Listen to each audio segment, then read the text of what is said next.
Good afternoon and welcome to the Webster Weekly Report. I'm Adam Rafferty. And I'm Liz Mueller. It's hard enough to do well in college, but it's even harder if you have medical issues.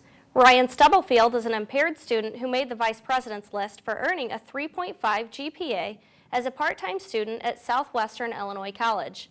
The Weekly Report's Matt Wright talked to Ryan about his struggles as a college student and what it meant to make the list.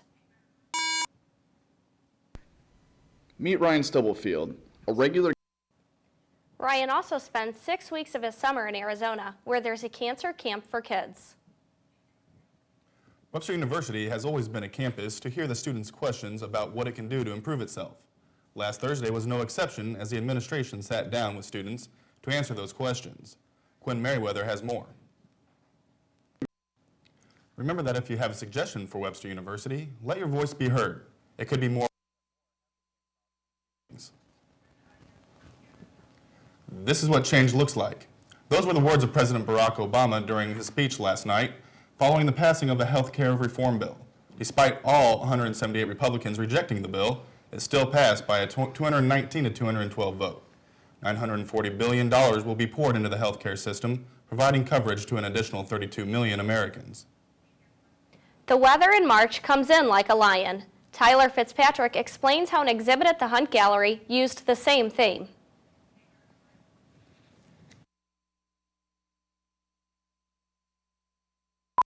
The exhibit is in the Visual Arts Studio and runs until April 16th. Studying abroad can be one of the greatest experiences of a college student's life.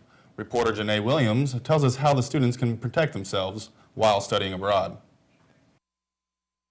Webster University and the Office of Study Abroad is proud to report that no students have ever been harmed due to violence or political warfare while studying abroad. College students could be receiving more financial aid in the near future after the House passed a broad reorganization of college aid that increases grants.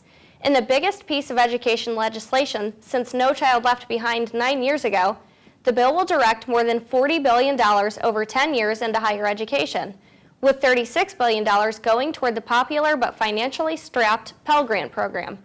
After receiving approval in the House, the Senate will take up the bill next week. One educational assistance program that was created in Missouri is in danger of losing a majority of its funding. I found out what the situation is. Another concern that parents as teachers, educators have is that if this program's fundings are cut, it could end up costing the state more money in the long run when they find that students are having delays when they are already in elementary school. The shopping world may be coming back to Shrewsbury. Ben Simon tells us how Kendrick Plaza stands to find new life with redevelopment. After any proposals have been submitted next month, the Board of Aldermen will vote whether or not Walmart or any other project will come to Shrewsbury. An invasive species of plant from Asia is threatening wildlife in Missouri. Will Savage looked into what Webster Grove city officials are doing to protect native plants and how you may be able to help. On top of blocking sunlight, the bush honeysuckle also releases hormones that prevent the germination of the seeds of native plants. 98% of the brackets filled out this year had Kansas winning the national title. If United States Secretary of Education Arne Duncan had his way, a few of the big-name programs they would have had to beat wouldn't have even made this tournament. Duncan is proposing a piece of legislation that would require schools to regraduate 40% of their athletics in order to be eligible for a chance to win a national title in a particular sport. If that were the case, this year, teams like Maryland, Kentucky, Washington, and even our Missouri Tigers would be ineligible. Duncan will have to push a different type of reform, first through as the Department of Education cannot impose a 40% solution on NCAA schools. Throughout the semester, professors have the opportunity to instill knowledge into the minds of students, but they are usually limited to the subject matter of the class. Last Wednesday, Drew Canning looked into an opportunity for professors to speak whatever is on their minds.